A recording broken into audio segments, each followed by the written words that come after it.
አሐዱ አምላክ አሜን። ክቡራን አበው ሊቃውንተ ቤተ ክርስቲያን በየማዕረጋችሁ አባቶቼ ካህናት፣ በአገልግሎት የምትመስሉኝ ወንድሞቼ መምህራነ ወንጌል፣ ወንድሞች ዲያቆናት፣ የእግዚአብሔር ልጆች፣ የድንግል ማርያም ወዳጆች እንደምን አመሻችሁ። በቸርነቱ ሳይገባን የኃጢአታችንን ብዛትና የሰውነታችንን ክፋት ተመልክቶ ሳያጠፋን ዕድሜ ለንስሐ ሰጥቶ ዳግም በቅድስናው ስፍራ ሰብስቦ ስሙን እንድንጠራ ቃሉን እንድንሰማ የፈቀደልን የአባቶቻችን የቅዱሳን አምላክ የሰራዊት ጌታ እግዚአብሔር ስለማይነገረው ስጦታው ክብርና ምስጋና ይግባው።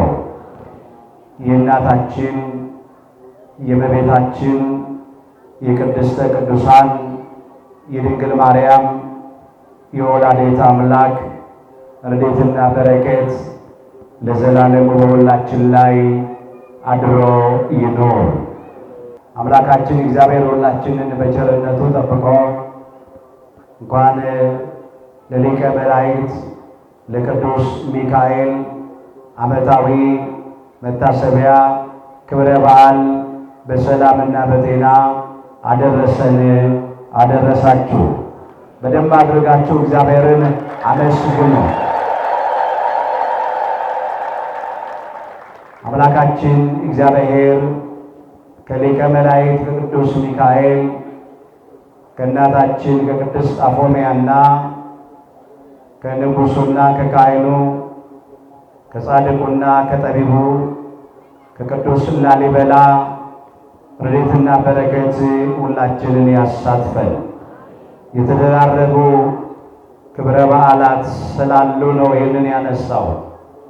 በመጀመሪያ ሁላችን እንደምናውቀው የሊቀ መላእክት የቅዱስ ሚካኤልን ዓመታዊ መታሰቢያ በዓል እያከበርን ነው። ከዚህ ሁሉ ጋራ የቅድስት አፎምያም የዕረፍቷ መታሰቢያ በዓል፣ እንዲሁ ደግሞ የኢትዮጵያዊው ካህን ንጉሥ ጻድቅ ጠቢብ የቅዱስ ላሊበላም ዓመታዊ የዕረፍት መታሰቢያ በዓል እያከበርን ነው። የምስጢር ባለቤት አምላካችን እግዚአብሔር ምስጢሩን ገልጦ ሁላችንንም ያስተምረን። ሊቀ መላእክት ሚካኤል የያዕቆብ ወንድም የይሁዳ መልእክት አንድ ምዕራፍ ብቻ ነው ያለው፣ ቁጥር 9። ለዛሬ አምላካችን እግዚአብሔር እንደረዳን መጠን በሚኖረን ጊዜ የምንማርበት የትምህርታችን ርዕስ ይሆናል። ዛሬ በዚህ ርዕስ ለመማር የመረጥንበት ምክንያታችን በየዓመቱ በሰኔ 12 ቀን በቤተ ክርስቲያናችን ከምናከብራቸው ዓመታዊ ክብረ በዓላት መካከል አንዱ የሆነውንና የሊቀ መላእክት የቅዱስ ሚካኤልን በዓል እያከበርን ነው። ሊቀ መላእክት ሚካኤል የያዕቆብ ወንድም የይሁዳ መልእክት አንድ ምዕራፍ ብቻ ነው ያለው። ቁጥር 9 ላይ ኃይለ ቃሉን ተመዝግቦ እናገኘዋለን። ርዕሳችን በየዓመቱ በሰኔ 12 ቀን በቅዳሴው ክፍለ ጊዜ ከሚነበቡት መልእክታት መካከል በንፍቁ ዲያቆን እንዲነበብ የታዘዘ የመልእክት ክፍል ነው። ከሱ ላይ ነው ይህንን ኃይለ ቃል የወሰድነው። የመላእክት አለቃ ቅዱስ ሚካኤል በዚህ ርዕስ እንማራለን። በዚህ ርዕስ ውስጥ በመጀመሪያ መልአኩ ቅዱስ ሚካኤል ማን እንደሆነ እንመለከታለን። ሁለተኛ የሊቀ መላእክት የቅዱስ ሚካኤልን የስሙን ትርጉም እናያለን። ሶስተኛ ለቅዱስ ሚካኤል የተሰጠውን ስልጣን፣ ጸጋ፣ ስጦታ ዋና ዋናዎቹን እናነሳና በአራተኛ ደረጃ ቅዱስ ሚካኤል በሰኔ 12 ቀን ያደረገው ነገር ምን እንደሆነ አንስተን እኛ ዛሬ ከዚህ ልንማር የሚገባው ነገር ምን እንደሆነ ተመልክተን ትምህርታችንን እንጠቀልለዋለን። አምላካችን እግዚአብሔር በነገር ሁሉ ማስተዋልን ይስጠን። ሊቀ መላእክት ሚካኤል፣ የመላእክት አለቃ ሚካኤል ርዕሳችን። ቅዱስ ሚካኤል ማን ነው ስንል ከእልፍ አእላፋት ወትእልፊተ አእላፋት ቅዱሳን መላእክት መካከል አንዱ ነው። የመላእክትም አለቃቸው ነው። ራሱ ርዕስ አድርገን ያነሳነው ኃይለ ቃል ምንድን ነው የሚለው? ሊቀ መላእክት ሚካኤል ነው የሚለው። ራሱ አንስቶታል። የቅዱሳን መላእክት አለቃቸው ነው። ከሰባቱ ሊቃነ መላእክት መካከል አንዱ ነው። ቅዱስ ዮሐንስ በራእዩ ተመልክቶ እንዲህ አድርጎ መዝግቧል።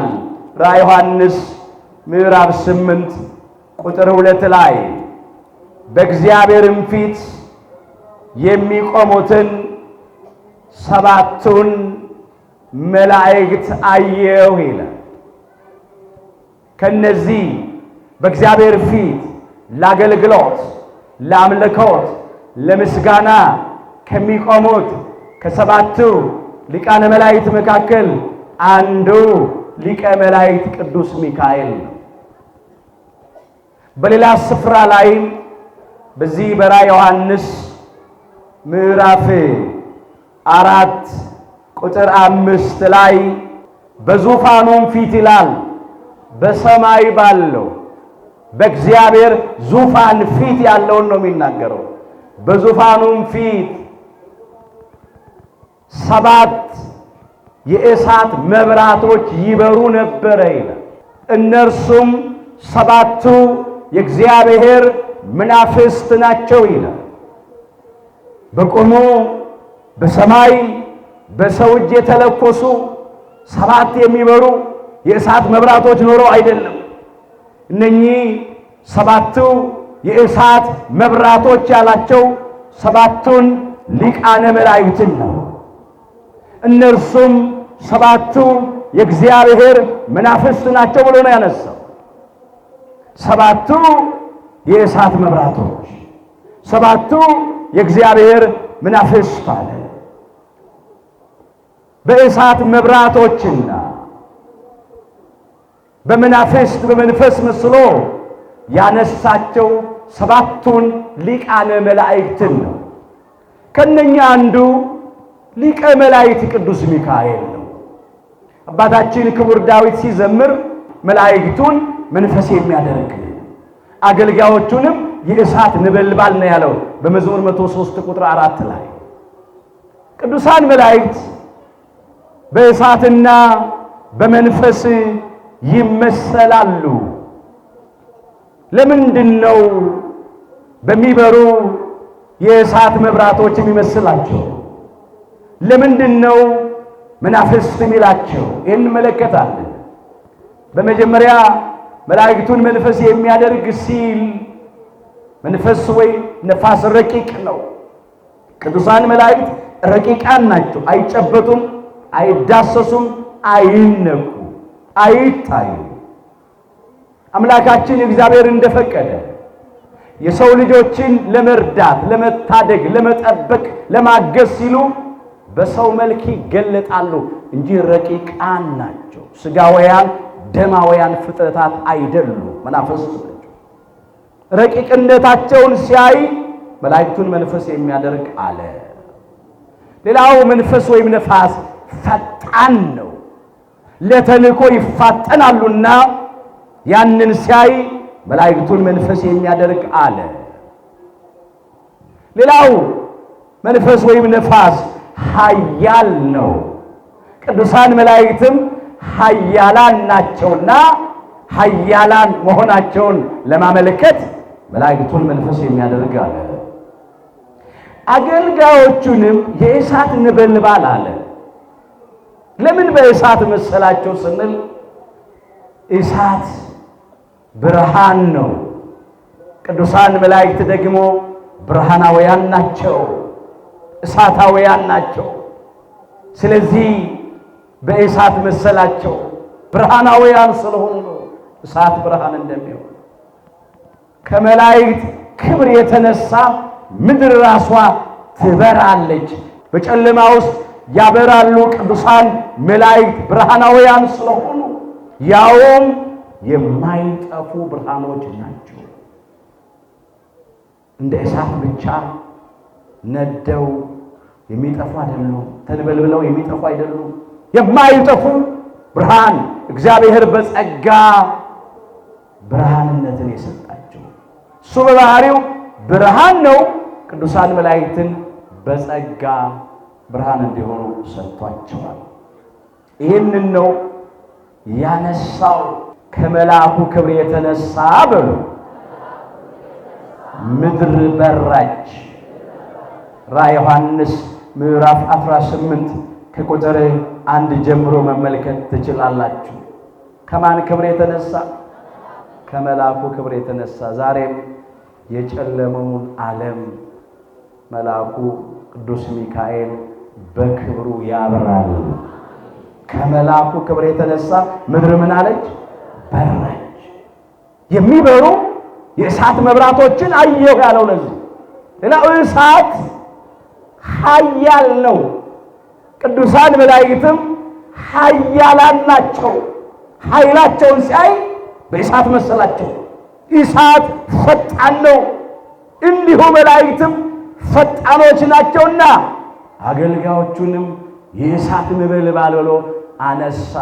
በእኛ ቤተ ክርስቲያን በኢትዮጵያ ኦርቶዶክሳዊት ተዋሕዶ ቤተ ክርስቲያን ውስጥ በዙፋኑ ፊት፣ በመንበሩ ፊት፣ በመቅረዙ ላይ የሚበሩ ሻማዎች እናያለን።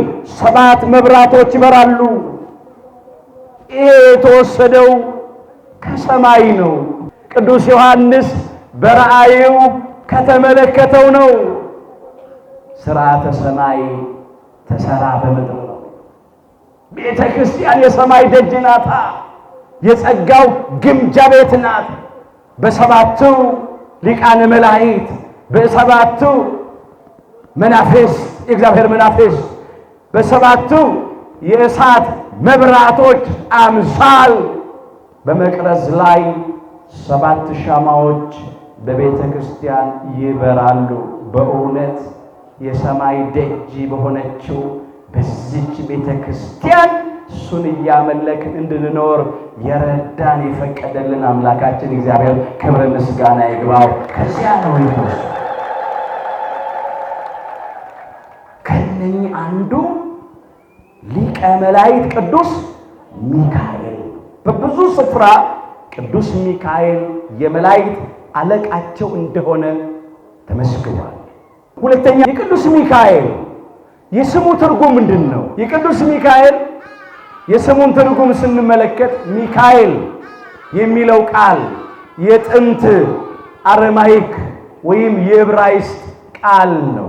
ሚካኤል ማለት መኑ ከመኤል ማለት ነው። ኤል ማለት ፈጣሪ አምላክ ማለት ነው። እግዚአብሔር ማለት ነው። መኑ ከመኤል ማለት እንደ እግዚአብሔር ያለ ማን ነው ማለት ነው። ሚካኤል ማለት መኑ ከመ አምላክነ እንደ አምላካችን ማን ነው ማለት ነው። ሚካኤል ማለት መኑ ከማከ ልዑል ማለት ነው። እንደ ልዑለ ባህሪ እንደ እግዚአብሔር አምላክ ያለ ማን ነው ማለት ነው። የሊቀ መላእክት የቅዱስ ሚካኤል የስሙ ትርጉም በዚህ በኦሪት ዘዳግም ምዕራፍ 33 ቁጥር 26 ላይ ተመዝግቧል። እንደ እግዚአብሔር ያለ በሉ ማንም የለም። ቅዱስ ሚካኤል በዚህ ስም ነው የተጠራው። ክብር ይግባው ሊቀ መላእክት ቅዱስ ሚካኤል። እንደ እግዚአብሔር ያለ ማንም የለም። ይሄ ብዙ ያናገራል። በባህሪው ሞት የሌለበት፣ በመንግስቱ ሽረትና እልፈት ለውጥ የሌለበት እነግሣይል ንጉሥ፣ የዘላለም ንጉሥ እንደ እግዚአብሔር ያለ ማንም የለም። እንደ እግዚአብሔር ያለ ቸር ለጋስ፣ ቢሰጥ የማያልቅበት፣ ለፍጥረቱ መልካም ስጦታ የሚሰጥ፣ ከምንለምነው ሁሉ ይልቅ ከምናስበው ሁሉ ይልቅ እጅግ አብልጦ የሚሰጠን፣ ሰጥቶም የማይጸጸት እንደ እግዚአብሔር ያለ ማንም የለም።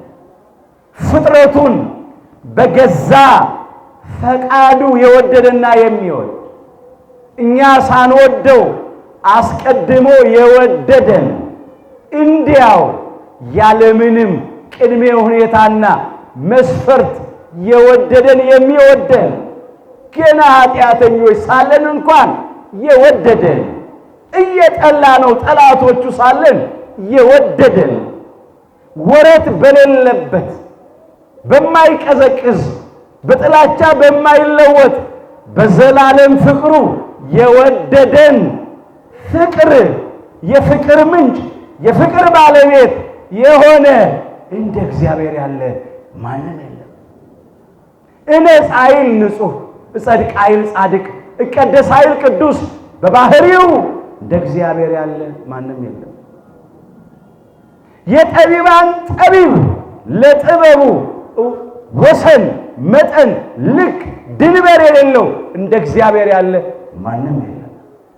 ብዙ ዘመን የሚሸከም የሚታገስ፣ ፈጥኖ የማይፈርድ፣ አይቶ እንዳላየ ሰምቶ እንዳልሰማ የሚያልፍ እንደ እግዚአብሔር ያለ ማንም የለም። ትዕግስት የማር የሆነ እንደ እግዚአብሔር ያለ መሐሪ፣ ይቅር ባይ፣ ሩሩ፣ ባለ ብዙ ምሕረት፣ ባለ ታላቅ ይቅርታ ማንም የለም። ብቻ ምን ልበላችሁ እንደ እግዚአብሔር ያለ ማንም የለም። ክብር ይግባው አምላካችን እግዚአብሔር። ቅዱስ ሚካኤል በዚህ ስም ተጠርቷል። ሶስተኛ ለቅዱስ ሚካኤል የተሰጠው ጸጋ፣ ስጦታ፣ ስልጣን ምንድን ነው? በመጀመሪያ እንዳነሳ ነው ቅዱስ ሚካኤል የመላእክት አለቃቸው ነው። የእልፍ አእላፋት ወትልፊት አእላፋት ቅዱሳን መላእክት አለቃቸው ነው። ይሄ ለቅዱስ ሚካኤል የተሰጠው ስልጣን ነው። የቀደመው የመላእክት አለቃ ሳጥናኤል ነበረ፣ የዛሬው ሰይጣን ዲያብሎስ። እሱ አምላክነትን በትዕቢቱ ቀምቶ ለመውሰድ በመሻቱ ላይነሳ ወድቋል፣ ላይከብር ተዋርዷል። አምላካችን እግዚአብሔር በሳጥናኤል ቦታ፣ በዛሬው ሰይጣን ዲያብሎስ ፋንታ ማለት ነው፣ በሱ ቦታ ቅዱስ ሚካኤልን የመላእክት አለቃ አድርጎ ሾሞታል። በዓለ ሲመቱንም የምናስብበት ነው። ክብር ይግባው ሊቀ መላእክት ቅዱስ ሚካኤል። በብዙ ስፍራ ይሄ ተመዝግቧል፣ መመልከት ትችላላችሁ። ትንቢተ ዳንኤል ምዕራፍ 12 ቁጥር 1 ላይ አለ። ትንቢተ ዳንኤል ምዕራፍ 10 ቁጥር 13 ላይ ተመዝግቧል። የመላእክት አለቃቸው። ሁለተኛ ቅዱስ ሚካኤል መጋቤ ብሉይ ይባላል። መጋቤ ብሉይ ወተራዳይ ሐዲስ ይባላል። በብሉይ ኪዳን እስራኤል ዘሥጋን ይጠብቅ፣ ይመግብ፣ ይረዳ፣ ይንከባከብ የነበረ ቅዱስ ሚካኤል ነው። ይሄ በተለይ በኅዳር ሚካኤል የሚተረክ ታሪክ ነው። ግን ጠቁሜያችሁ አልፋለሁ። ለእስራኤል ዘሥጋ እግዚአብሔር የሰጣቸው ሊቀ መላእክት ቅዱስ ሚካኤልን ነው። በመንገድ ይጠብቅ ዘንድ ወዳዘጋጀውትም ስፍራ ያገባ ዘንድ እነሆ እኔ መልአክን በፊትህ እሰዳለሁ። በፊቱ ተጠንቀቁ፣ ቃሉንም አድምጡ። ስሜ በእርሱ ላይ ስለሆነ ኃጢአት ብትሰሩ ይቅር አይልምና አታስመርሩት ብሎ በዚህ በኦሪት ዘጸአት ምዕራፍ 23 ከቁጥር 20 ጀምሮ የተመዘገበ ኃይለ ቃል ነው። ይሄንን የተናገረው ለጊዜው አምላካችን እግዚአብሔር በሊቀ ነቢያት በሙሴ በኩል ለሕዝበ እግዚአብሔር ለእስራኤል ዘሥጋ ነው። በመንገድ ይጠብቅ ዘንድ አለ፣ ወዳዘጋጀውትም ስፍራ ያገባ ዘንድ ለጊዜው ወደ ምድረ ርስት ወደ ከነዓን ወደ ዛሬቱ ኢየሩሳሌም ማለት ነው። እነሆ እኔ መልአክን በፊትህ እሰዳለሁ አለ። ቅዱስ ሚካኤልን የላከላቸው በፊቱ ተጠንቀቁ፣ በመልአኩ በቅዱስ ሚካኤል ፊት ተጠንቀቁ፣ ቃሉንም አድምጡ። የቅዱስ ሚካኤልን ቃል አድምጡ። ስሜ በእርሱ ስለሆነ አለ። በቅዱሳን መላእክት ስም ላይ ያለው ኤል ኤል ኤል የሚለው ስም የእግዚአብሔር ስም። የመላእክቱን ስም ሁሉ እዩ። መጨረሻ ላይ ምን አለ? ኤል፣ ሚካኤል፣ ገብርኤል፣ ሩፋኤል፣ ፋኑኤል፣ ራጉኤል፣ ኦርኤል፣ ኪሩቤል፣ ሱራፌል እያልን ስንሄድ ኤል የሚለው ስም የእግዚአብሔር ስም። ስሜ በእርሱ ስለሆነ ኃጢአት ብትሰሩ ይቅር አይልምና አታስመሩታል። አንተ ግን ቃሉን ብትሰማ የመልአኩን ቃል እነሆ ያዘዝኩንም ሁሉ ብታደርግ ጠላቶችን እጣላቸዋለሁ አለ። የሚያስጨንቁንም አስጨንቃቸዋለሁ፣ መልአኬ በፊትህ ይሄዳልና። በእስራኤል ዘሥጋ ፊት ይሄድ የነበረው ሊቀ መላእክት ቅዱስ ሚካኤል ነው። መጋቤ ብሉይ የተባለው ለዚህ ነው። እሱ እኮ ነው የኤርትራን ባህር ለሁለት ከፍሎ እንደ ግድግዳ አቁሞ እንደ ሳር ክምር አድርጎ እስራኤል ዘሥጋን በደረቅ ያሻገራቸው፣ እንዳይረባቸው ከሰማይ መና ወርዶ የመገባቸው፣ እንዳይጠማቸው ከአለት ከጭንጫ ከድንጋይ ላይ ውሃ አፍልቆ ያጠጣቸው፣ ቀን ፀሐይ እንዳያቃጠላቸው፣ ሌሊት ጨለማ እንዳያስደነግጣቸው በእውነት እየተንከባከበ የመራቸው፣ ሌሊት ጨለማ እንዳያስደነግጣቸው በእሳት አምድ በብርሃን አምድ መራቸው፣ ቀን ፀሐይ እንዳያቃጥላቸው ደመና ጋረደላቸው፣ ጥላ ከለላ አድርጎ መራቸው። እየተንከባከበ ዮርዳኖስን አሻገረ። ከዛ ጽኑን የኢያሪኮን ቅጥ አፍርሶ ምድረ ርስት ከነዓን አደረሳቸው። ክብር ይግባው ሊቀ መላእክት ቅዱስ ሚካኤል። መጋቤ ብሉይ ብቻ አይደለም፣ ደግሞ ተራዳይ ሐዲስ ነው። በሐዲስ ኪዳንም ደግሞ እስራኤል ዘነፍስ የምንባል እኛን የሐዲስ ኪዳን እስራኤሎች እኛን ክርስቲያኖችን የሚራዳ ነው። ለብዙዎች ደርሷል። ኋላ ላይ መጨረሻ ላይ እናነሳዋለን የዛሬውን ታሪክ ስናነሳ። ስለዚህ መጋቤ ብሉይ ይባላል፣ ተራዳይ ሐዲስ ተብሎ ተጠርቷል። ሶስተኛው ቅዱስ ሚካኤል መልአከ ምሕረት ነው። መለያው መታወቂያው ይሄ ነው። የምሕረት መልአክ ነው። የይቅርታ መልአክ ነው። እንዲህ ተብሎ ተነግሮለታል። ይቅር የሚል ይላል፣ ከቁጣም የራቀ ቅዱስ ሚካኤል ነው ይላል። እዚህ መጽሐፈ ሄኖክ ምዕራፍ 10 ቁጥር 12 ላይ የሚታወቀው በመሐሪነቱ ነው፣ በይቅር ባይነቱ ነው። መልአከ ምሕረት ነው የሚባለው። ሩሩ መልአክ ነው፣ ይቅር ባይ መልአክ ነው። ሁልጊዜ በሥርዓተ ቅዳሴው ይህንን እናደርሳለን። ምን እያለን?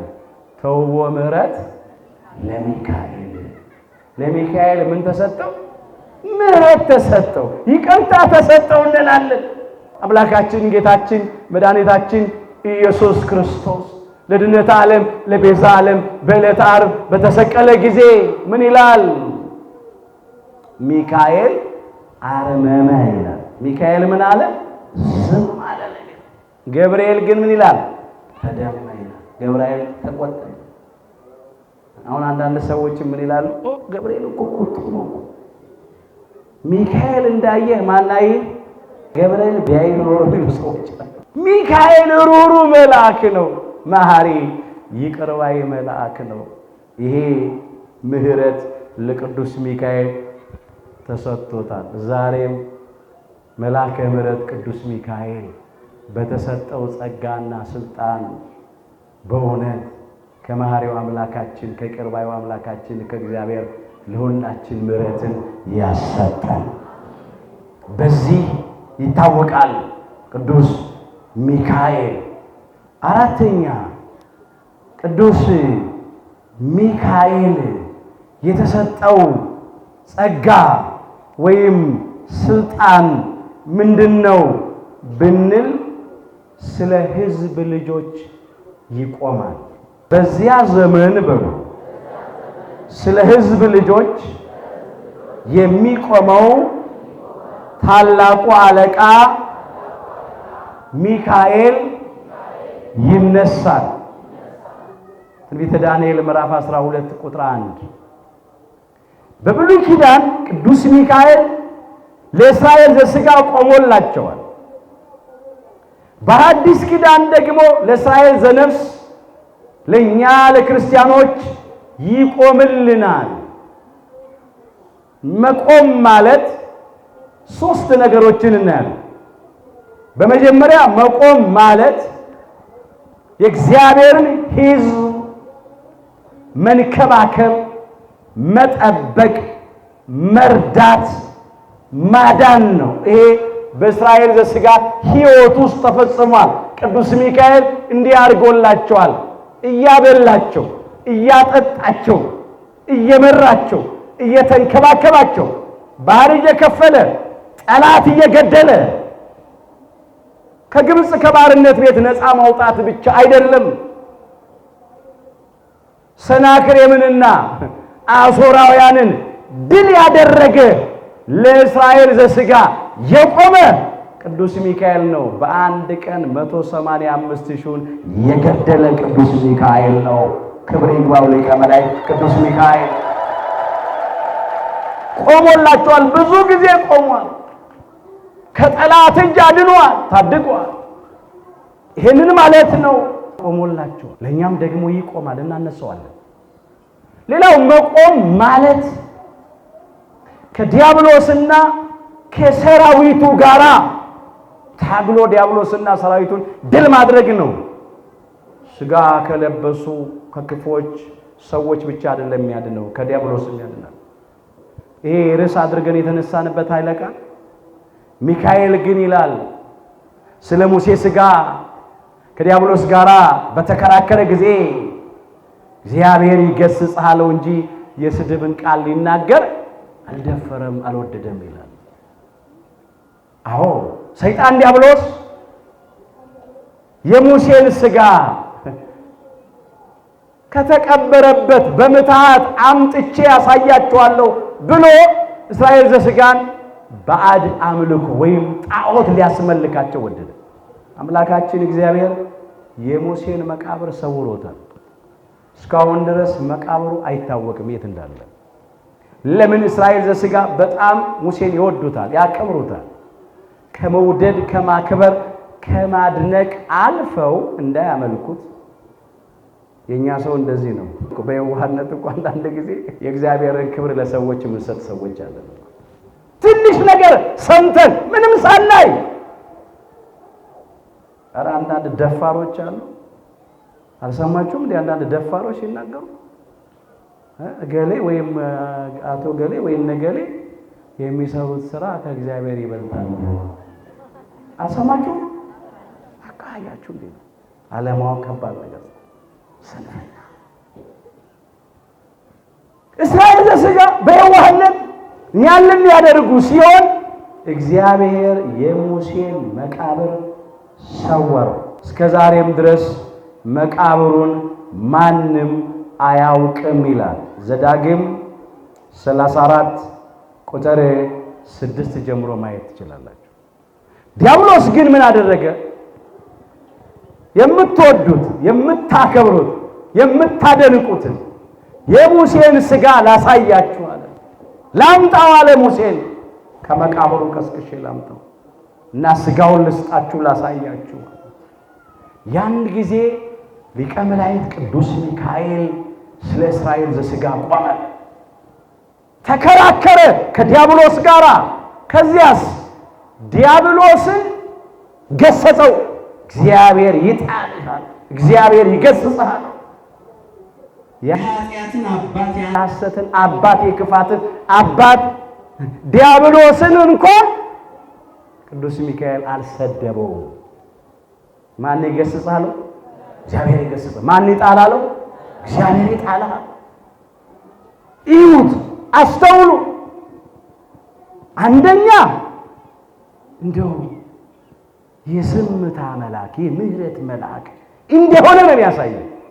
ሁለተኛ ለእስራኤል ዘሥጋ ቆሞላቸው ሊያስታቸው ከፈለገው ከሐሰት አባት ከዲያብሎስ አዳናቸው፣ ቆመላቸው። መቆም ማለት ይሄ ነው። ሁለተኛ አሁንም እኛን ከዲያብሎስና ከሰራዊቱ ሊቀ መላእክት ቅዱስ ሚካኤል በተሰጠው ሥልጣንና ጸጋ ያድነናል፣ ይቆምልን። ያ ባይሆን ኖሮ እስራኤል ዘሥጋ ጣዖት ያመልኩ ነበር። የሙሴን ሥጋ ጣዖት አድርገው ያመልኩት ነበር። ከአምልኮተ እግዚአብሔር ወጥተው ጣዖትን እንዳያመልኩ የሙሴ ሥጋ ጣዖት እንዳይሆንባቸው ቅዱስ ሚካኤል ቆመላቸው። ሌላው በምልጃ ነው መቆም። እስራኤል ዘሥጋ በኃጢአታቸው ምክንያት በመጀመሪያ በከለዳውያን ሰይፍ አለቁ። ከሰይፍ የተረፉት በረሃብ እንደ ቅጠል ረገፉ። ከራብ የተረፉት በበሽታ ተቀሰፉ፣ ፈውስ በሌለው ቁስል ተመተው ማለት ነው። ጥቂቶች ተማርከው ባቢሎን ወረዱ፣ ዘር ፈጽሞ እንዳይጠፋ 70 ዘመን በባቢሎን በመከራ በስቃይ ከኖሩ በኋላ ሊቀ መላእክት ቅዱስ ሚካኤል በእግዚአብሔር ፊት ቆመላቸው። ለምልጃ ቆመ፣ ለጸሎት ቆመ። እንዲህ አለ፣ አቤቱ አለው የሰራዊት ጌታ እግዚአብሔር ሆይ አለው፣ እነዚህ 70 ዓመት ሙሉ የተቆጣቸውን ኢየሩሳሌምንና የይሁዳን ከተሞች የማትምራቸው እስከ መቼ ነው አለ። ብዙዎቹ ከእስራኤል ወገን በሰይፍ አለቁ፣ በረሃብ አለቁ፣ በበሽታ አለቁ። ደግሞ የተረፉት ተማርከው ባቢሎን ወረዱ። ሀገር እያላቸው እንደሌላቸው ሆኑ። አምላክ አንተ እያላቸው እንደሌላቸው ሆኑ። አሕዛብ ይረግጧቸዋል፣ ያስጨንቋቸዋል፣ ያስለቅሷቸዋል። ስለዚህ እባክህ ማራቸው፣ ይቅር በላቸው፣ ከመዓት ወደ ምሕረት ዘንበል በል፣ ከቁጣ ወደ ትዕግስት ዘንበል በልላቸው። ተቀጥተዋል፣ ይበቃቸዋል አለ ቅዱስ ሚካኤል ይላል ቃሉ። እግዚአብሔርም መልሶ ይላል ከኔ ጋራ ይነጋገር ለነበረው መልአክ ይላል። ያ መልአክ ቅዱስ ሚካኤል ይነጋገር ለነበረው መልአክ በመልካምና በሚያጽናና ቃል ተናገረው ይላል። ምን አለው አምላካችን እግዚአብሔር ለቅዱስ ሚካኤል? እንዲህ አለው፣ ጸሎትህን ሰምቻለሁ፣ ምልጃህንም ተቀብያለሁ፣ ወደ ኢየሩሳሌም በምሕረት ተመልሻለሁ፣ የፈረሰው ቤተ መቅደሴ ይታነጻል፣ ሕዝቤን ከባቢሎን ወደ ኢየሩሳሌም እመልሳለሁ፣ ከባርነት ቤት ነፃ አወጣለሁ፣ ከእስራት እፈታቸዋለሁ፣ ቀንበራቸውን እሰብራለሁ፣ ወጥመዳቸውን እበጣጥሳለሁ። በሐዘን ተሰደዋል፣ በደስታ ይመለሳሉ። እያለቀሱ ከሀገራቸው ወጥተዋል፣ እየሳቁ ወደ ሀገራቸው ይገባሉ አለ። ክብር ይግባው አምላካችን እግዚአብሔር። የቅዱስ ሚካኤል ምልጃ ትንቢተ ዘካርያስ ምዕራፍ 1 ቁጥር 12 ላይ ተመዝግቧል። ዛሬም እባካችሁ ለኢትዮጵያ ቆምላት እንበለው። ዛሬም ይሄ ያስፈልገናል ለእኛ ለኢትዮጵያውያን። አቤቱ የሰራዊት ጌታ እግዚአብሔር ሆይ እነዚህ ኢትዮጵያውያንን የማትምራቸው እስከ መቼ ድረስ ነው? እስከ መቼ ድረስ በጦርነት በእርስ በርስ መበላላት መነካከስ እያለቀ? እስከ መቼ ድረስ በገዛ ሀገራችን ስደተኞች ሆነን? እስከ መቼ ድረስ በረሃብ በኑሮ ውድነት? እስከ መቼ ድረስ በበሽታ? እስከ መቼ ድረስ በስጋት በፍርሃት በድንጋጤ? ወጥቶ ለመግባት ስጋት እኮ ነው ዛሬ፣ ጭንቅ ነው። አሁን ቅዱስ ሚካኤል ያስፈልገናል። እግዚአብሔር ይቆምላችኋል ብሏል። ይቆምልን ቅዱስ ሚካኤል።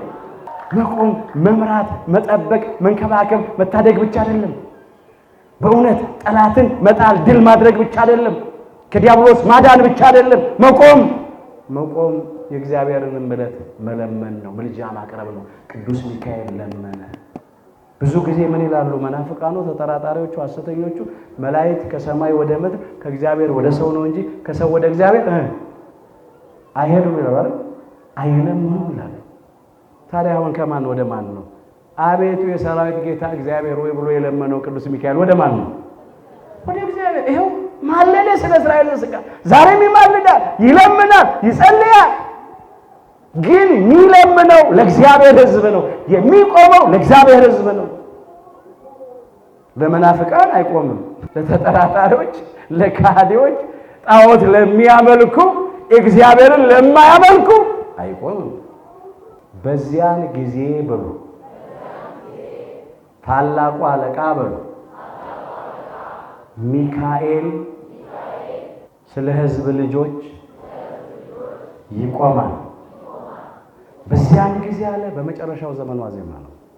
ትንቢት በሚፈጸምበት ምሳሌው በሚደርስበት ዘመን ሐሳዊ መሲህ ሐሰተኛው ክርስቶስ በሚሰለጥንበት በሚነግስበት በመከራ በፈተና በጭንቅ ዘመን ማለት ነው። አሁን ያለነው በዋዜማው ላይ ነው። በዚያን ዘመን ያለው ለዚህ ስለ ሕዝብ ልጆች የሚቆመው ታላቁ አለቃ ምን ይላል? ይነሳል። ስለማን ነው የሚቆመው? ስለ ሕዝብ ልጆች። ስለማን? ስለ እግዚአብሔር ሕዝብ። እግዚአብሔርን ስለሚፈሩ ሕዝብ ነው። እግዚአብሔርን ስለሚያመልክ ሕዝብ ነው የሚቆመው። ዲያብሎስን ለሚከተል አይደለም የሚቆመው። በፍጹም ለዛ አይቆም። ማስተዋል ያስፈልጋል። አንዳንድ ጊዜ ስለማይገባቸው ነው ሰዎች። አሁንም ሊቀ መላእክት ቅዱስ ሚካኤል ለሁላችንም ይቁምልን። ሌላው ቅዱስ ሚካኤል የተሰጠው ስልጣን ወይም ጸጋ ምንድነው ስንል ወደፊት የሚሆነው ነገር ነው። ከሞት በኋላ ባለው ሕይወት፣ ከመቃብር በኋላ ባለው ትንሣኤ አምላካችን ጌታችን መድኃኒታችን ኢየሱስ ክርስቶስ ዳግም ለፍርድ ሲመጣ ቀንደ መለከቱን የሚነፋው ሊቀ መላእክት ቅዱስ ሚካኤል ነው። እንዲህ ተብሎ ተመዝግቧል። እዚህ አንደኛ ተሰሎንቄ ምዕራፍ 4 ቁጥር 16 ላይ ጌታችን አምላካችን መድኃኒታችን ኢየሱስ ክርስቶስ የሚመጣበትን አመጣጥ ነው እዚህ ላይ የሚያነሳው። ጌታ አለ በትእዛዝ አለ፣ በመላእክት አለቃ ድምፅ ይላል። በትእዛዝ ከሰማይ በእግዚአብሔርም መለከት ይመጣልና ይላል። ቅዱስ ሚካኤል ነው ከፊት እየቀደመ ቀንደ መለከቱን የሚነፋው። እሱ ሲመጣ አምላካችን ሲመጣ ሙታን የሚነሱበትን መለከት የሚነፋው ሊቀ መላእክት ቅዱስ ሚካኤል ነው። እንዲህ ብሏል ቅዱስ ጳውሎስ በአንደኛ ቆሮንቶስ መልእክቱ ምዕራፍ 15 ቁጥር 52 ላይ መለከት ይነፋል፣ ሙታንም የማይበሰብሱ ሆነው ይነሳሉ ይላል። በትንሣኤ ዘጉባኤ በመጨረሻው ቀን በቅዱሳን መላእክት የመለከት ድምፅ ነው ሙታን የሚነሱት። መለከት ይነፋል፣ ሙታንም የማይበሰብሱ ሆነው ምን ይላሉ? ይነሳሉ። የሁላችንን ትንሣኤ የክብር ያድርግልን። ዳግመኛም 3 ጊዜ መለከት ይነፋል ይላል። ይኸውም ሙታን የሚያነቃ ነው። ሙታንን የሚያነቃ ነው። ቅዱስ ያዕቆብ ዘስሩግ በቅዳሴው ያነሳው መለከት ይነፋል፣ ሊቀ መላእክት ቅዱስ ሚካኤል መለከት ይነፋል። እነሆ ይሄ መለከት ደግሞ ሙታንን ምን የሚያደርግ ነው? የሚያነቃ የሚያስነሳ ነው። በእውነት አሁንም ቅዱስ ሚካኤል በቆማችን የሞትነውን በድምፁ ያንቃል። ያን ቀንም መለከቱን ሲነፋ በክብር ከሚነሱት ጋራ እንድንነሳ ይርዳል። ይህ ተሰጥቶታል ለሊቀ መላእክት ለቅዱስ ሚካኤል ብዙ ያናግራል። ስለዚህ ነገር አንድ ነገር እናንሳ። ራሱ አምላካችን ጌታችን መድኃኒታችን ኢየሱስ ክርስቶስ ዳግም ለፍርድ ሲመጣ ከአራቱ ማዕዘናት ለእርሱ የሆኑትን ምርጦቹን ቅዱሳኑን የሚሰበስቡት መላእክት ናቸው። ከነኚህ ደግሞ አንዱ ሊቀ መላእክት ቅዱስ ሚካኤል ነው። በማቴዎስ ወንጌል ምዕራፍ 24 ከቁጥር 31 ላይ መላእክቱንም ከታላቅ መለከት ድምፅ ጋር ይልካቸዋል፣ ከሰማያትም ዳርቻ እስከ ዳርቻው በአራቱም ነፋሳት ለእርሱ የተመረጡትን ይሰበስባሉ። አንዱ የመላእክት አለቃ ቅዱስ ሚካኤል ነው። በሱ መሪነት በሱ ፊት አውራሪነት ሌሎቹ ቅዱሳን መላእክትም ለአምላካችን ለእግዚአብሔር የሆኑትን ሃይማኖታቸውን ያጸኑትን ምግባራቸውን ያቀኑትን ለንስሐ የሚገባ ፍሬ ያፈሩትን የአምላክን ቅዱስ ሥጋና ክቡር ደም የተቀበሉትን የተዘጋጁትንና በመንገዱ የሄዱትን ይሰበስባሉ። አንዱ ዋናው ቅዱስ ሚካኤል ነው የሚሰበስበው። በእውነት ያኔ ምርጦቹን ቅዱሳኑን ጻድቃኑን እግዚአብሔርን ወዳጆች ለመንግስቱ ክብር ሲሰበስቡ መላእክት ቅዱስ ሚካኤል ከነሱ ጋራ እኛም እንድንቆጠር በተሰጠው ጸጋ ቃል ኪዳን ሁላችንንም ይርዳን። ይሄ ስልጣን ይሄ ጸጋ የቅዱስ ሚካኤል ቅዱስ ሚካኤል በሰኔ 12 ቀን ምን አደረገ? በጣም ብዙ ታሪክ አልተረከ። ታሪኩን ስለምታውቁት በድርሳነ ሚካኤል ላይ ስለተመዘገበ ሁልጊዜ ስለሚተረክ ዛሬም በእርግጠኝነት ሲተረክ ቆይቷል። በአጭሩ አነሳለሁ። በመጀመሪያ የቅድስት አፎሚያን ጠላት የሁላችንንም ጠላት ዲያብሎስን ድል አድርጎት ቅድስት አፎሚያን ከዲያብሎስ እጅ አድኗታል፣ ታድጓታል። ቅድስት አፎሚያ ከባለቤቷ ከቅዱስ አስተራኒቆስ ጋራ ሃይማኖታቸውን አጥንተው ምግባራቸውን አቅንተው በቅዱስ ጋብቻ በንጹህ መኝታ ይኖሩ ነበረ በወር 3 ቀን። ይኸውም ወር በገባ በ29 የአምላካችን የጌታችን የመድኃኒታችን የኢየሱስ ክርስቶስን የጽንሰቱን የልደቱንና የትንሣኤውን መታሰቢያ ይዘክራሉ። ለተራበ ያጎርሳሉ፣ ለታረዘ ያለብሳሉ፣ ለተጠማ ያጠጣሉ፣ ለድሃ ቸርነት ያደርጋሉ። ወር በገባ በ21ኛው ቀን የቅድስተ ቅዱሳን የድንግል ማርያምን የዕረፍቷን መታሰቢያ፣ ወር በገባ በ12 የቅዱስ ሚካኤልን የበዓለ ሲመቱን ዕለት ይሄን በጎ ነገር ያደርጉ ነበር። ባለቤቷ ቅዱስ አስተራኒቆስ አረፍተ ዘመን ሊገታው ሲቃረብ የቅዱስ ሚካኤልን ስዕል አስሎ ሰጣት። ከዛ እሱ አረፈ፣ አንቀላፋ፣ በሥጋ ሞተ።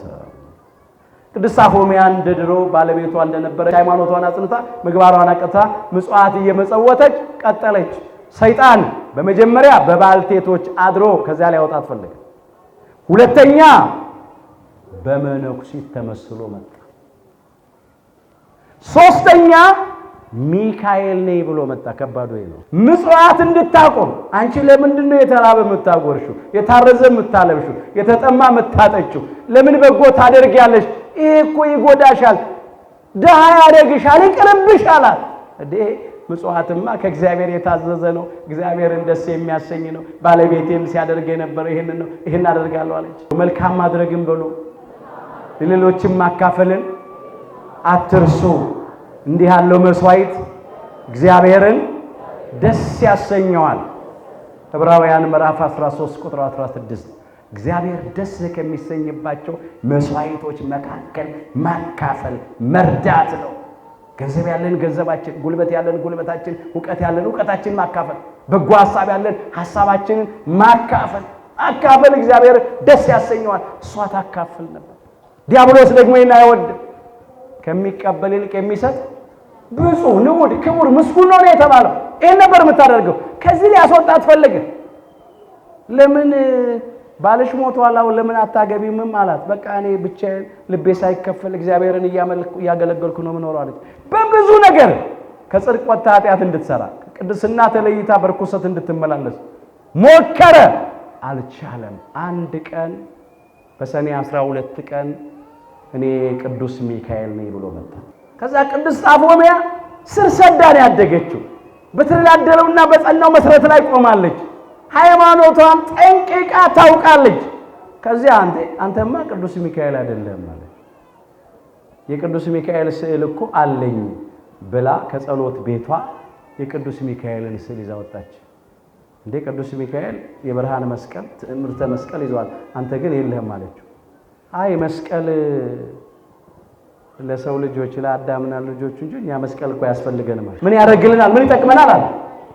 ያን ጊዜ ስዕሉን ይዛ ስትወጣ ሰይጣን ዲያብሎስ አነቃት፣ ተናነቃት፣ ሊገድላት። ሰይጣን ራሱ በሉ የብርሃን መልአክ እስኪመስል ድረስ ራሱን ይለውጣል። ሁለተኛ ቆሮንቶስ ምዕራፍ 11 ቁጥር 14 የጨለመው መልአክ ይክፋል፣ የሐሰት አባት የኃጢአት አባት ዲያብሎስ የብርሃን መልአክ እስኪመስል ድረስ ራሱን ምን ያደርጋል?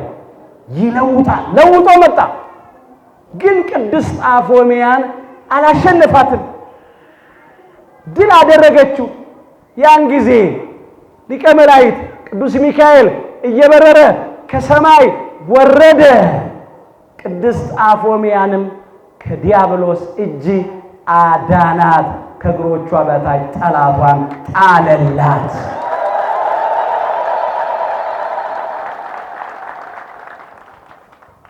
ይታየን መልአከ እግዚአብሔር አውዶሙ ለእለ ይፈርህዎ ወያድኅኖሙ። የእግዚአብሔር መልአክ በሚፈሩት ሰዎች ዙሪያ ይሰፍራል ያድናቸውም።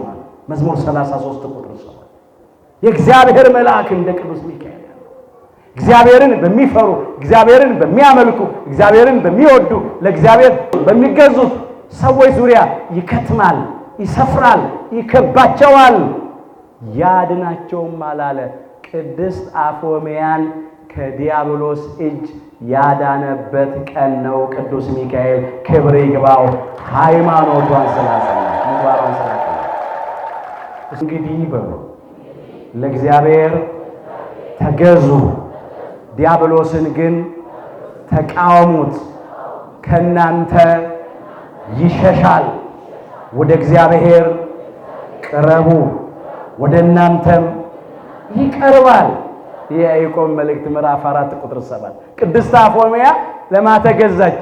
ለእግዚአብሔር ተገዛች። እግዚአብሔርን እያመለከች ነው የምትኖር ነው። በሃይማኖት ተገዛች፣ በምግባር ታዘዘች፣ ዲያብሎስን ተቃወመች፣ እምቢ አለች።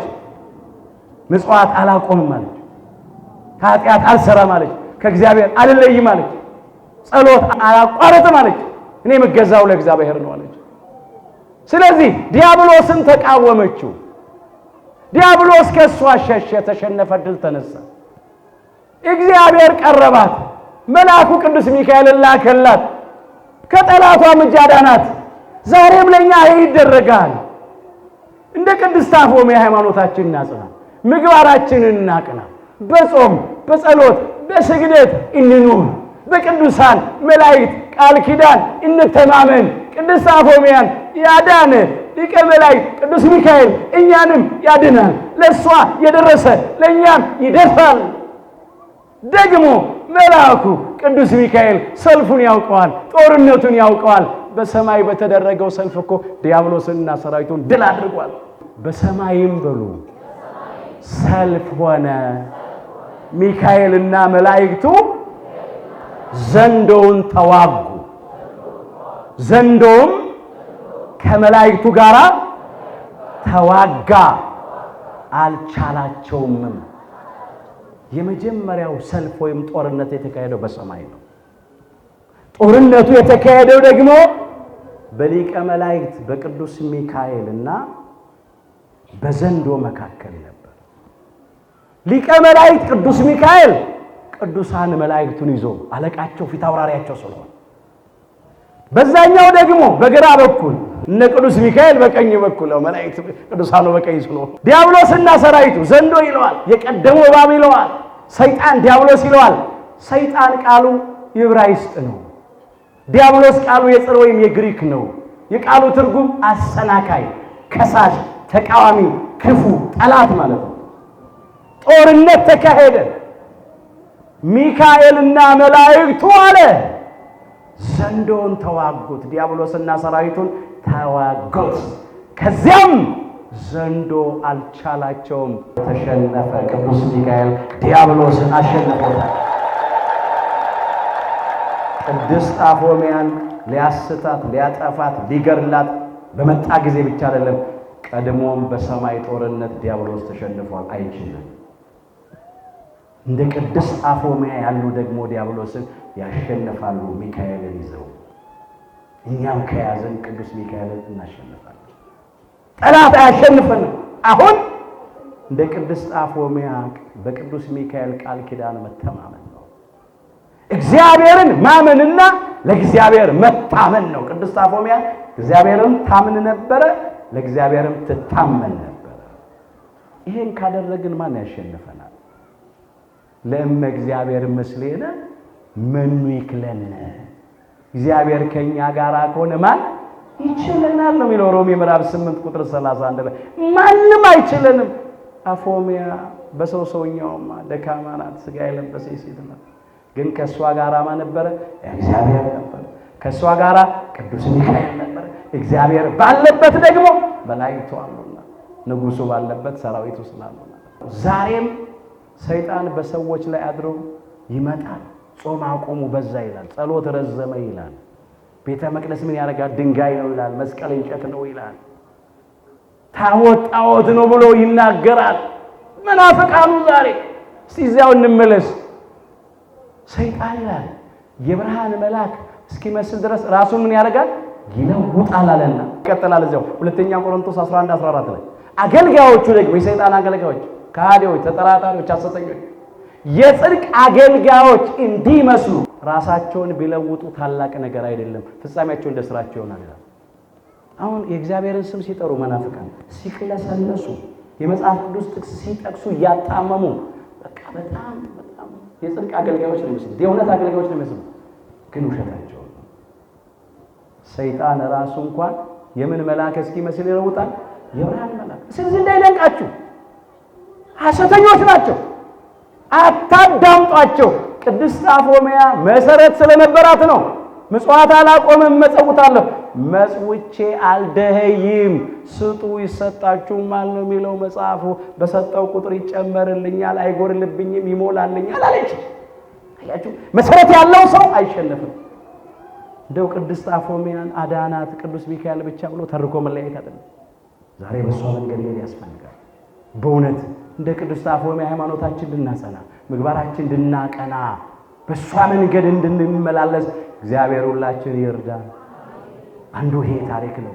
በዚሁ ዕለት ደግሞ ቅድስት አፎምያ በሰኔ 12 ቀን ሃይማኖቷን አጽንታ ምግባሯን አቅርታ ገድሏን ፈጽማለች፣ በክብረ አረፋለች። ሌላው የባህራን የሞት ደብዳቤ ለሰርግ የተቀየረበት ያ ክፉ ባለጸጋ ገና ለገና ሀብቴን ይወርሳል ብሎ ባህራንን የሚገደልበትን ደብዳቤ አስይዞ ላከው ወደ ገዳዮቹ። ቅዱስ ሚካኤል ቀደመና መንገድ ላይ ቆመ። ያንን የሞት ደብዳቤ እፍ አለ ብሎበት ለሰርግ ለወጠው። በደብዳቤው ይሄ ልጅ ሲመጣ ገድላችሁ ቅበሩ፣ መቃብሩም እንዳይታወቅ ነው ያለው ባለጸጋው ባጭሩ። ቅዱስ ሚካኤል ግን ቀየረውና ይሄ ልጅ ሲመጣ ልጄን ዳሩለት፣ እኔን አትጠብቁ፣ ሀብት ንብረቴን ሁሉ ለእርሱ አውርሱ፣ በቃ ስጡ፣ አስረክቡ። ያ ተፈጸመ። ቅዱስ ሚካኤል የሞት ደብዳቤ ለሰርግ የሚቀይር ነው። የሐዘን ደብዳቤ ለደስታ የሚቀይር ነው። የሞት ደብዳቤ ለሕይወት የሚቀይር ነው። ይቀይራል፣ ይቀይራል። መታ ይጠብቃል፣ እግዚአብሔር ይልካል። አንድ ቅዱስ ጠባቂ ከሰማይ ሲወርድ አየሁ ይላል ትንቢተ ዳንኤል ምዕራፍ 4 ቁጥር 13 ላይ። የሚጠብቁን፣ የሚረዱን፣ የሚታደጉን፣ የሚያድኑን ቅዱሳን መላእክት እግዚአብሔር ተሰጥተውናል። ከነሱ አንዱ ቅዱስ ሚካኤል ነው። ዛሬም በግል ሕይወታችን፣ በቤተሰብ ጉዳይ፣ በማህበራዊ ሕይወታችን፣ በቤተክርስቲያናችን ጉዳይ፣ በሀገራችን በኢትዮጵያ ጉዳይ ክፎች የጻፉት የሞት ደብዳቤ አለ። የመጥፋት ደብዳቤ ሊያጠፉን ክፉ ጽፈት የጻፉት የመደምሰስ ደብዳቤ ጽፈዋል። ልክ ሰናክሬም በእስራኤላውያን ላይ የጥፋት ደብዳቤ ጽፎ እንደላከ እዚያ ትንቢተ ኢሳይያስ ምዕራፍ 37 ምንድን ያደረገው ነብዩና ንጉሱ አንድ ላይ ሆነው ስለ ሕዝባቸው ያንን ሰናክሬም የአሦራውያን ንጉስ ጣዖት አምላኪ የጻፈውን የጥፋት የሞት ደብዳቤ በእግዚአብሔር መሠዊያ ፊት ለፊት በቤተ መቅደሱ ዘረጉት ይላል። ይግባኝ ለእግዚአብሔር። በጽድቅ የሚፈርድ እውነተኛ ዳኛ፣ በሰው ፊት አይቶ የማያዳላ ከተገፉት ጋር የሚቆም ጸለዩ። እግዚአብሔር ሰናክሬም ያዘጋጀውን የጥፋት የሞት ደብዳቤ አርቆ እስራኤል አንድ ሰይፍ ሳይሰነዝሩ፣ አንድ ድንጋይ ሳይወረውሩ፣ አንድ ጦር ሳይሰብቁ ውጊያቸውን መልአኩ ቅዱስ ሚካኤል ተዋጋ። ሰልፋቸውን ቅዱስ ሚካኤል ተሰለፈ። 185 ሺህ ገደለ ይላል ማለዳ ሲነሱ በግል። ዛሬም ይግባኝ ለእግዚአብሔር መልአኩን ይልከው። ዛሬም ብዙ ሰናክሬማውያን አሦራውያን በእኛ ላይ የጻፉት ደብዳቤ አለ። በተለይ በኢትዮጵያ ኦርቶዶክሳዊ ተዋሕዶ ቤተክርስቲያን ላይ ሀገራችን ኢትዮጵያን ለማፍረስ ለማጥፋት እርስ በርስ ሊያጋድሉን ሊያጠፋፉን ብዙ ጉድጓድ እየቆፈሩ ነው። ብዙ ወጥመድ እያጠመዱ ነው። ብዙ ጽሑፍ እየጻፉ ነው። ይህንን ግን እግዚአብሔር ከኛ እንዲያርቀው እንጩህ። አሁንም እግዚአብሔር መልአኩን ልኮ የኛን የሞት የመለያየት የመጠፋፋት የሐዘን የመከራ የጭንቅ ነገር ይለውጥልን። እንደምን የተጻፈ ደብዳቤ በቃል ከማንበብ በላይ ኮዛ ውስጥ ነው ያለነው። መከራ ውስጥ ነው ያለነው። ስንቱን ልንገራችሁ። እርስ እየተባላ እርስ በርስ እየተነካከስ እርስ በርስ እየተለያየና እዛው ታዲያ ያለው ምን ሰማው ዜና የምን ዜና? የሞት ዜና፣ የመከራ ዜና፣ የስጋት ዜና ነው። ወጥቶ ለመግባት እርግጠኞች አይደለም። እግዚአብሔር በቃችሁ ይሁን። ይህን የመከራ ዘመን ያሳጥርልን። በእውነት የባህራንን የሞት ደብዳቤ ለሰርግ የቀየረ ሊቀ መላእክት ቅዱስ ሚካኤል የእያንዳንዳችንን የመከራ ደብዳቤ ለክብር ይቀይርልን። የሐዘን ደብዳቤ ለደስታ ይቀይርልን። የሞት ደብዳቤ ለሕይወት ይቀይርልን። በቃል ኪዳኑ እንተማመን እንጂ ቀድሞን ይቆማል። ቅዱስ ሚካኤል ይቆምልናል። አሁንም ይቆምልን። ቅዱስ ጳውሎስ በዕብራውያን መልእክቱ ምዕራፍ 1 ቁጥር 14 ላይ ሁሉ አለ ሁላችንን ማለት ነው መዳንን የወርሱ ዘንድ እንድንድን ዘንድ የዘላለምን ሕይወት እንድናገኝ ማለት ነው ለማገዝ የሚላኩ የሚያገለግሉም መናፍስት አይደሉምን ይላል። ይሄ ደግሞ ስለ መላእክት ነው። ሁላችን መዳንን እንድንወርስ የዘላለምን ሕይወት እንድናገኝ ሊያግዙን ከእግዚአብሔር የተሰጡን ናቸው። ቅዱሳን መላእክት ይቁሙላችሁ፣ ይርዷችሁ፣ ይጠብቋችሁ፣ ያድኗችሁ፣ ይታደጓችሁ ብሎ ማን ሰጠን? እግዚአብሔር ሰጠን። እኛ እኮ አይደለንም። ድካማችንን እግዚአብሔር ስለሚያውቅ ብቻችሁን አትችሉም ሰይጣንን። ስለዚህ እነማን ይርዷችሁ? ቅዱሳን መላእክት ይርዷችሁ። በተለይ ማን ይቁምላችሁ? ቅዱስ ሚካኤል። በዚያን ዘመን ስለ ሕዝብ ልጆች የሚቆመው ታላቁ አለቃ ሚካኤል ይነሳል። ሚካኤል አይቆምልኝም፣ ሚካኤል አይርዳኝ፣ ሚካኤል አያግዘኝ፣ ሚካኤል አይጠብቀኝ የሚል ሰው ካለ እሱ ከማን ነው? ከዲያብሎስ ነው። ሰልፉ ሁለት ነው፣ ሶስት ሰልፍ ነው። አንዱ ሚካኤልና መላእክቱ በቀኝ በኩል፣ ሌላው ዲያብሎስና ሰራዊቱ ደግሞ በአንድ በኩል። ከሚካኤል ጋር ያልቆሙ ከማን ጋር ናቸው? ከዲያብሎስ ጋር የቆሙትን ባለማወቅ የጠፉትን ወገኖቻችንን አምላካችን እግዚአብሔር ልቡና ሰጥቶ ይመልስልን። እኛ ግን በቅዱስ ሚካኤል ወገን ቆመናል። እሱም ለእኛ ይቆምልናል። ክብር ይግባው ሊቀ መላእክት ቅዱስ ሚካኤል። ሊቀ መላእክት ሚካኤል የመላእክት አለቃ ሚካኤል። የያዕቆብ ወንድም የይሁዳ መልእክት ቁጥር 9 አምላካችን እግዚአብሔር የሊቀ መላእክትን የሐዜን መንጦላይትን የመላከ ምሕረትን የመላከ ኃይልን የመጋቤ ብሉይን የተራዳኢ ሐዲስን መላከ ምክሩ ለእግዚአብሔር የሚባለው ቅሩበ እግዚአብሔር የሚባለው መላከ ሳይል መላከ ሰላም የሆነውን የቅዱስ ሚካኤልን በረከቱን ረድኤቱን ጸጋውን በሁላችን ላይ ያሳድርብን። የሁላችንን መጨረሻችንን በቸርነቱ ያሳምርልን። ይቆየን።